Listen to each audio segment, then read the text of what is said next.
He only came to collect his payment. But when a drunk alien offered his own deaf daughter instead, Captain Rowan Hale didn't walk away. He took her just to save her life. But days later, stranded between stars, he realized the truth.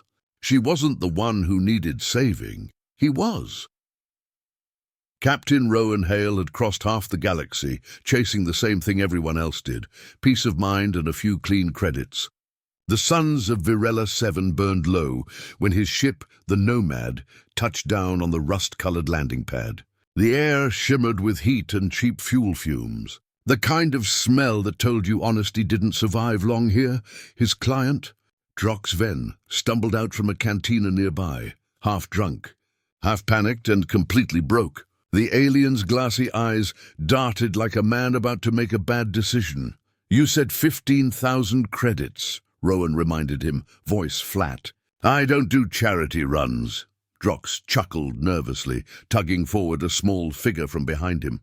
She was blue-skinned, silver-haired, thin as the desert wind, and silent. Her wide eyes caught Rowan's for only a heartbeat before she looked away. "My daughter," Drox slurred. "Can't hear. Works hard. You take her for 1 year. We're even."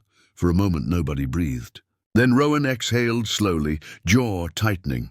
"She's not a debt, she's a person." The alien waved him off. "Take her or take nothing. Syndicate already coming." "I owe too much." The words hit differently. Syndicate. That name meant trouble. The kind that didn't negotiate. Rowan looked at the girl again. She wasn't pleading. She was standing straight, lips pressed tight, like she'd already learned that begging never helped. He wasn't a hero anymore. Heroes died in wars and left ghosts behind. But he couldn't leave her here. "Fine," he said, his tone rougher than he meant. 1 year, then she's free." Drox nearly collapsed with relief, shoving a small satchel toward him. The girl flinched as her father's hand brushed her shoulder. She didn't say goodbye. Inside the Nomad, the silence was heavy. She moved like someone used to being invisible.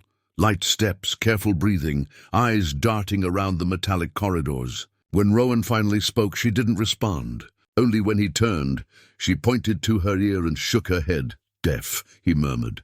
"Guess we'll figure something out later." He caught her watching him from the corner of her tiny cabin, curious but guarded. For the first time in years, Rowan felt something shift inside him, a flicker of responsibility. Or maybe redemption. Either way, the silence between them was louder than any storm. The hum of the Nomad's engines filled the ship like a heartbeat. Between the stars, silence wasn't empty. It had weight. It pressed on you, made you notice your own breathing, your own thoughts, your own loneliness. Rowan had lived with that silence for years, but now it wasn't just his. The girl, Lyra, moved through the corridors like a shadow that refused to disappear. She cleaned the galley, folded his spare jacket, organized his tools by color, then by size, then back again. She worked like she was trying to make herself useful enough to stay alive. He tried talking at first. Simple words. "You hungry? Need water?" Nothing, only a blank look. Then one evening, she handed him a small hollow slate with trembling fingers. "I can read lips, if you speak slowly." Rowan blinked. "Well, that's an improvement. Guess we won't starve in silence."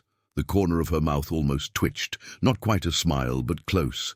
Days turned into quiet routines. They ate in shared stillness, spoke in scribbles and gestures. He showed her how to use the food printer.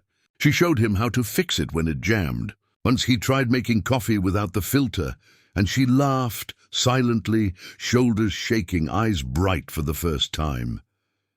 "You think that's funny?" he asked, mock-offended.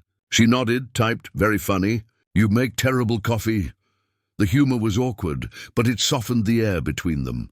One night Rowan woke from a nightmare, the kind that never really ended. Gunfire alarms, a name he didn't want to remember. He sat in the cockpit, staring at the endless dark, until a soft light flickered behind him. Lyra stood there, holding a pouch of glowing blue dust. She knelt beside him, sprinkled it gently across the scar on his hand. The skin cooled, then closed, like the wound had never existed. He whispered, "How did you—" She wrote, "My people heal. Father sold my herbs."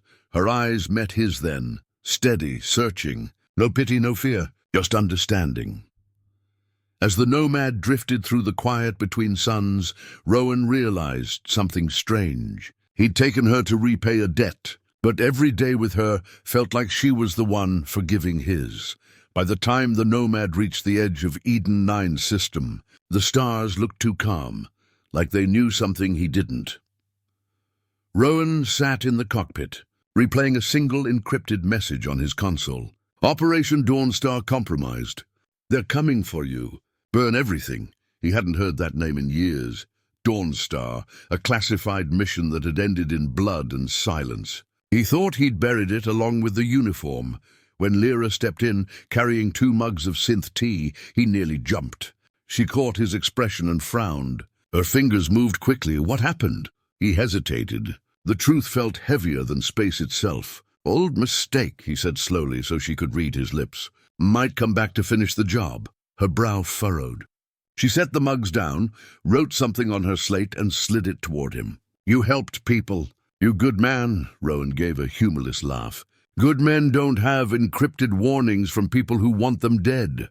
Before she could reply, the ship's alarm screamed. A proximity alert, 3 blips closing fast. Raiders may be worse. Hold on, he shouted, jerking the controls. The Nomad spun into a steep dive, engines howling. Blaster fire streaked past the hull, white against the black. The 3rd hit tore through the side panel, sending sparks across the cockpit. When the smoke cleared, Lyra was gone. Panic sliced through him until he saw her down the corridor, sealing the breach with her own hands, or rather, her blood. The deep blue liquid hardened instantly, fusing metal to metal. He stared, speechless. She swayed, dizzy, but managed a weak grin. Later, when the attackers retreated, Rowan found her in the medbay, pale but alive. On the counter lay his open console, and the message, her slate waited beside it. You lie. You a soldier. You killed my people? He swallowed hard. I don't know. Maybe. She looked at him like she could see every scar he'd ever tried to hide. Then she turned away, shoulders trembling. When he called her name, she didn't answer. She just wrote 1 word on the wall panel before walking out. Coward. The word burned brighter than any laser fire. Rowan woke to the sound of silence. Not the calm kind, but the kind that meant something was terribly wrong. Lyra's cabin door stood open. Her satchel was gone. So was the escape pod. For a man who'd faced war, that kind of fear felt new. It was personal now. He checked the nav logs, coordinates transmitted to the outer moon of Eden 9. The sender's code chilled him. Syndicate channel. Damn it, Lyra, he muttered, powering up the Nomad. You didn't run. You traded yourself.